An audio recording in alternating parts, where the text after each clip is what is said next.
Assalamualaikum warahmatullahi wabarakatuh. Baiklah, perkenalkan, nama saya Muhammad Rivaldi dari kelas B, semester 7, Prodi Sistem Informasi, Fakultas Teknik dan Ilmu Komputer. Saya adalah mahasiswa dari Universitas Islam Indragiri yang menempuh mata kuliah Agama 3 yang diampu oleh dosen yang bernama Pak Muanib Ridwan. Baiklah, di sini saya akan mempresentasikan hasil dari penulisan karya ilmiah saya yang berjudul Sistem Politik Islam. Sebelum memasuki isi dari materi saya, kita harus membahas dulu apa itu politik. Politik adalah suatu hal atau seni yang berkaitan dengan bagaimana cara atau upaya untuk mendapatkan suatu kekuasaan atau kedudukan di dalam suatu organisasi, baik itu di pemerintahan ataupun di lain-lain sebagainya. Dampak positif dari politik yang pertama yaitu mewakili hati masyarakat. Maksudnya itu adalah ketika ada seorang pejabat dan ada tentu dia memimpin masyarakat. Nah, baik itu RT, RW, bupati, gubernur, bahkan presiden. Mereka itu harus mendengarkan isi hati masyarakatnya agar masyarakatnya itu bisa hidup tentram dan damai, terutama sejahtera. Yang kedua yaitu mendengarkan hak-hak masyarakat. Maksudnya yaitu masyarakat itu juga mempunyai hak kepada pejabatnya atau kepada pemerintah. Misalnya contoh ingin membangun jalan agar akses jalan ini ke lokasi ini menjadi lebih nyaman. Maka dari itu dengarkanlah isi hati masyarakat tersebut dan sebisa mungkin untuk mengikuti kemauan mereka, karena itu bertujuan baik.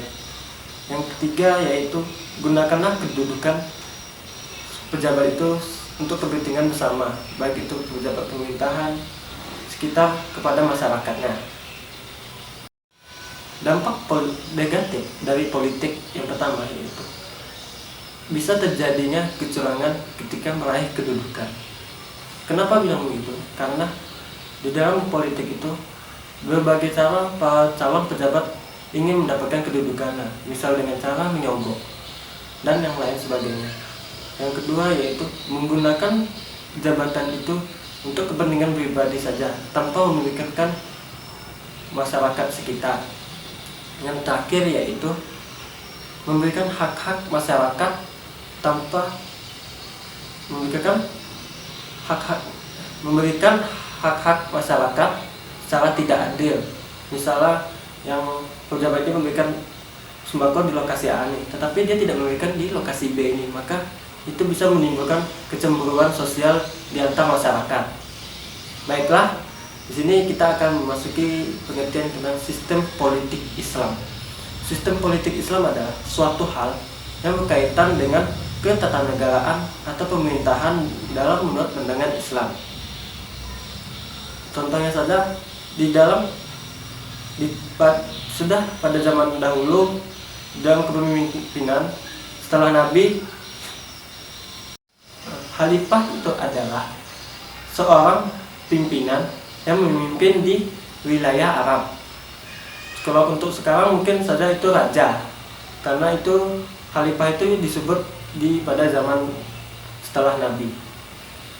Nilai-nilai dasar dalam politik Islam.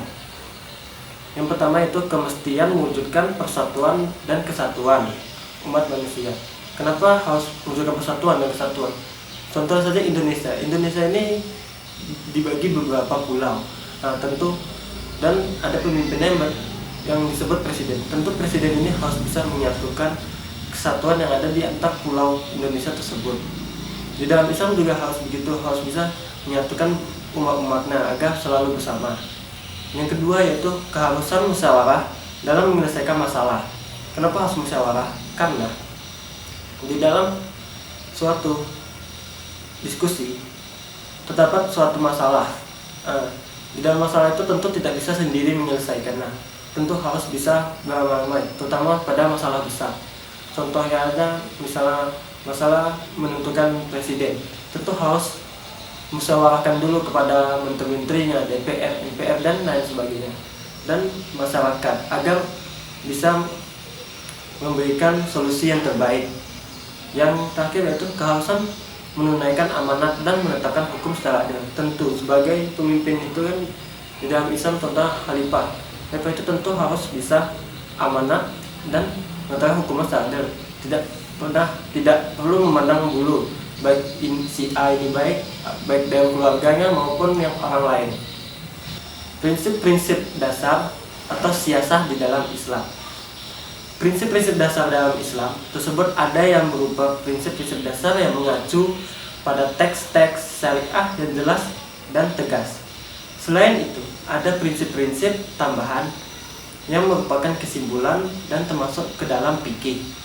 Menurut Muhammad Salim Awa dalam bukunya Fi'an Nidam al-Siyasi Lid ad-Daulah ada 5 hal prinsip dasar konstitusi Islam.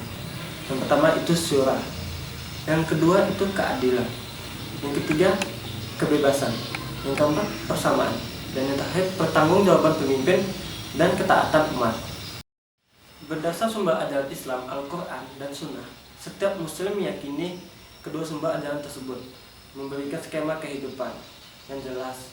Skema kehidupan ini bermakna bahwa masyarakat yang harus dibangun setiap muslim adalah masyarakat yang tunduk pada kehendak ilahi atau Tuhan, sehingga klasifikasinya nilai baik dan buruk harus dijadikan kriteria atau landasan etis dan moral bagi pengembangan seluruh dimensi kehidupan. Di Indonesia, polemik penerapan syariat Islam setidaknya tersibak dalam 2 kelompok.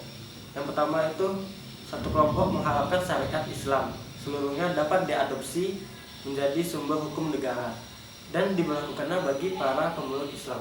Dan kelompok kedua tidak menghendaki sebuah syariat Islam dipromosikan dalam konteks negara, yaitu hukum antar agama dan hukum internasional. Prinsip-prinsip dasar dalam hukum Islam tentang hubungan-hubungan antar bangsa atau antar negara tersebut mengandung norma-norma yang berkenaan dengan asas persaudaraan, asas persamaan, asas kemerdekaan atau kebebasan, asas toleransi, dan hidup berdampingan secara damai. Yang D yaitu kontribusi umat Islam terhadap politik di Indonesia. Hukum agama sebagai unsur dan sistem hukum Pancasila dapat bersama-sama dengan hukum adat dan hukum barat. Hukum adat dan barat dapat diserap selama tidak bertentangan dengan Pancasila, khususnya sila ketuhanan yang Maha Esa sebagai hukum dasar dan hukum agama sebagai hukum normatif. Kesimpulan dari materi yang saya jelaskan ini adalah manusia diciptakan Allah dengan sifat bawaan ketergantungannya kepadanya.